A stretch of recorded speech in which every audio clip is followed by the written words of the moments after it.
Hello guys, आज हम लोग नवोदय विद्यालय के विद्यासागर गाइड का मैथ का एक्सरसाइज 1 का पार्ट 2 का अध्ययन करेंगे। संख्या और संख्या पद्धति। इसके पहले पार्ट 1 में हमने 1 से 5 तक के क्वेश्चंस को समझने का कोशिश की है और आज का भी पूर्व क्लास की भांति आज भी हमारी क्लास का संचालन करेंगे हमारे little master Shri Keshav Kumar Mahato sir, और उनके माध्यम से हम लोग सीखेंगे धीरे धीरे कैसे इसको इन प्रश्नों को सॉल्यूशंस किया जाता है। और आज हम लोग पार्ट 2 में सीखेंगे 6 से 9 तक की सॉल्यूशंस। ठीक है, तो क्वेश्चन नंबर 6 में है 11 से 20 तक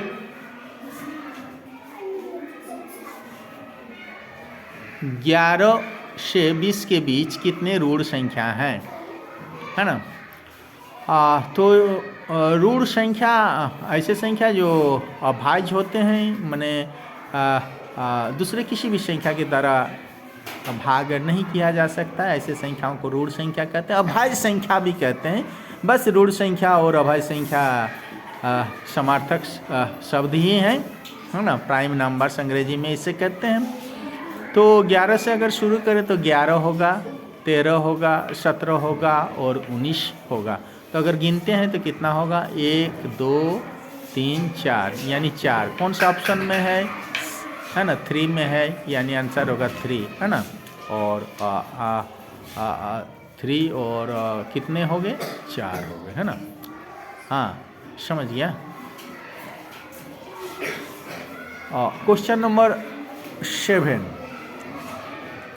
3 4 0 और 7 से सबसे बड़ी संख्या और सबसे छोटी संख्या का जोड़, है ना। तो सबसे बड़ी संख्या इससे पहले भी हम लोग बनाए हैं।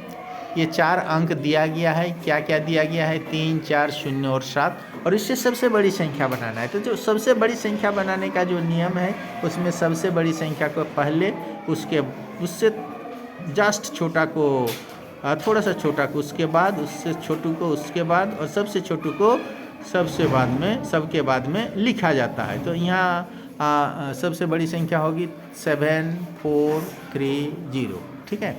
और सबसे छोटी संख्या बनाने के लिए हम लोग छोटे से बड़े की ओर जाते हैं, लेकिन यहाँ तो 0 सबसे छोटा है, लेकिन 0 से अगर स्टार्ट करते हैं तो वो 3 अंक की संख्या बन जाएगी, 4 अंक की नहीं बनेगी। इसलिए सबसे छोटी संख्या जो है उसको लिखने के बाद 0 को बिठाया जाता है। तो सबसे छोटी संख्या क्या है, 3 है, और उसके बाद 0 को बिठाते हैं तो 3 0, उसके बाद उससे जो बड़ा है 4 और सबसे बड़ा है 7, तो 3 0 4 7, ठीक है, 3 0 4 7, है ना, सबसे छोटी संख्या हो गया। अब दोनों को जोड़ते हैं तो 0 और 7 को जोड़ेंगे तो 7, 3 4 जोड़ेंगे तो 7 होगा, 4 और 0 जोड़ेंगे तो 4, और 7 और 3 जोड़ेंगे तो 10, है ना। तो ऑप्शन में कौन सा ऑप्शन में ये संख्या दिया हुआ है, 2 नंबर में दिया हुआ है, इसलिए आंसर क्या होगा 2, और आंसर क्या है, आंसर का नंबर होगा 2 और आंसर होगा 10,477, ठीक है। आगे बढ़ते हैं, क्वेश्चन नंबर 8, है ना। 10 से 20 के बीच में अभाज्य संख्याओं का जोड़ ज्ञात करें, है ना। क्या होगा, तो अभाज्य संख्या 10 और 20 के बीच में, इसके पहले भी हम लोग लिखे हैं, उसको ऋण संख्या के रूप में भी लिखे हैं, अभाज्य संख्या के रूप में भी लिखे हैं, बस इसमें सिर्फ जोड़ना है। क्या क्या है, 11 है, 13 है, 17 है और 19 है, इसे जोड़ देना है। 1 3 4 7 11 9 20 का 0 असल में 2 2 1 3 1 4 1 5 1 6, यानी 60 कौन सा ऑप्शन में है, 1 नंबर में है, इसलिए आंसर होगा 1, और आंसर क्या है, 60 है, ठीक है। 9 नंबर में देखते हैं, इसमें कहा गया है कि 4 अंकों की सबसे बड़ी संख्या और 4 अंकों की सबसे छोटी संख्या का जोगफल कितना है ना। तो ऐसे हम लोग देखते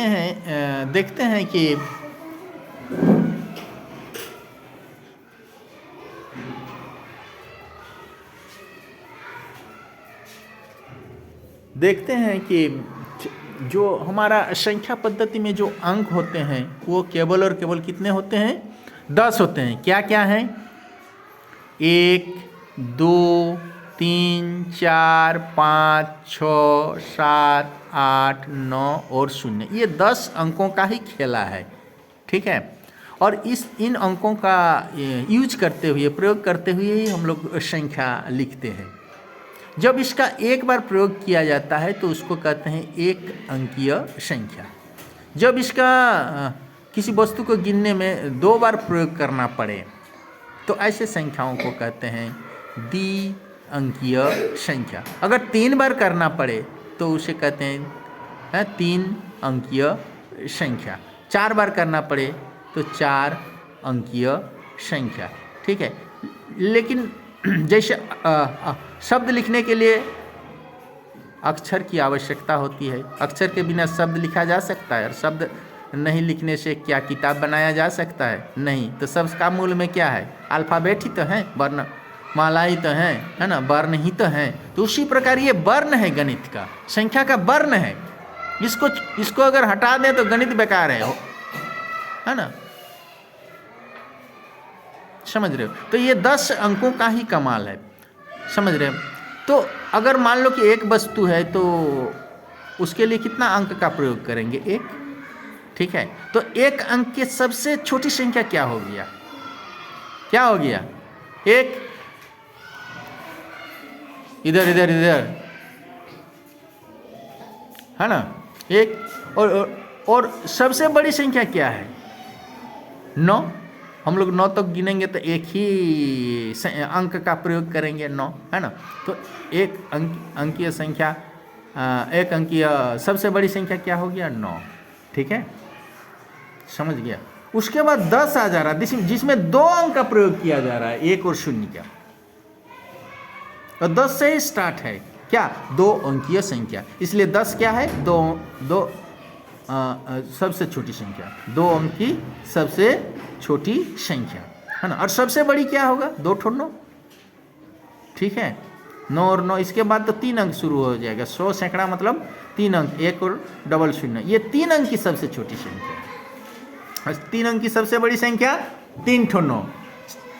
इसके बाद 4 ठो अंक, 1000 मतलब 4 ठो अंक है, 3 ठो 0 और 1, तो 1000 क्या हो गया? 4 अंक की सबसे छोटी संख्या। और 4 अंक की सबसे बड़ी संख्या 4 ठो 9। ठीक है, अब हम लोग क्वेश्चन में आते हैं। 4 अंकों की सबसे बड़ी संख्या है 4 ठो 9, हमने देखा, और सबसे छोटी संख्या है 1000। कितना है? 1000। दोनों को जोड़ते हैं, कितना हुएगा? 9 और 0 के साथ जोड़ेंगे तो 9 ही आएगा, 9 और 0 के साथ जोड़ेंगे तो 9 ही आएगा, 9 और 0 के साथ जोड़ेंगे तो 9 ही आएगा, 9 और 1 को जोड़ेंगे तो 9 1 10। कौन सा ऑप्शन में है? 3 नंबर में है। तो आंसर हमारा क्या हो जाएगा?